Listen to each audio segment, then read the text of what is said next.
నియోజకవర్గాల్లోనూ కూడా మహిళా పెట్రోల్ బంకులైతే రాబోతూ ఉన్నాయి. సో, రాష్ట్ర వ్యాప్తంగా ప్రతి నియోజకవర్గంలో ఉన్న 175 నియోజకవర్గాల్లో మహిళా పెట్రోల్ బంకులైతే ఏర్పాటు చేయాలని చెప్పేసి రాష్ట్ర ప్రభుత్వం నిర్ణయించిందనమాట. జిల్లా కేంద్రాల్లో మహిళా సమైక్యల ఆధ్వర్యంలో ఇక్కడ నిర్మిస్తున్న పెట్రోల్ బంకులకు మరింత విస్తరించాలని ప్రభుత్వం నిర్ణయించింది. అన్ని శాసనసభ నియోజకవర్గాలను వాటి ఉత్పాదక ఏర్పాటుకు సెరఫ్‌ను ఆదేశించింది. దీనిపై సెరఫ్ ఇప్పటికే కార్యాచరణ ప్రణాళిక సిద్ధం చేసింది. ప్రస్తుతం మహిళల ఆధ్వర్యంలో నారాయణపేట, సంగారెడ్డిలో బంకులు ప్రారంభించారు. మిగిలిన జిల్లాల్లో 39 ప్రాంతాల్లో పనులు జరుగుతున్నాయి.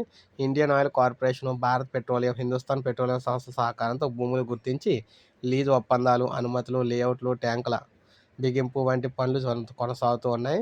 నల్గొండ జిల్లా గంధవారిగూడెం, పెద్దపల్లి జిల్లా భూపతిపురంలో ట్యాంకుల బిగింపు దశ పూర్తయింది.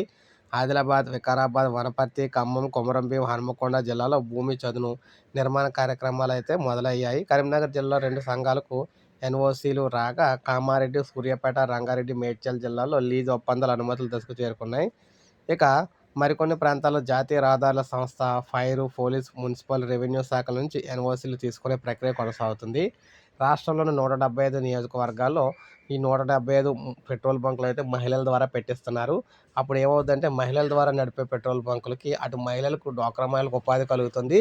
అదేవిధంగా సో, పర్ఫెక్ట్‌గా ఎక్కడ కూడా కల్తీ లేకుండా పెట్రోల్ అయితే వాహనదారులకు దొరుకుతుందని చెప్తున్నారు. సో, ఇది మనకు అప్డేటు.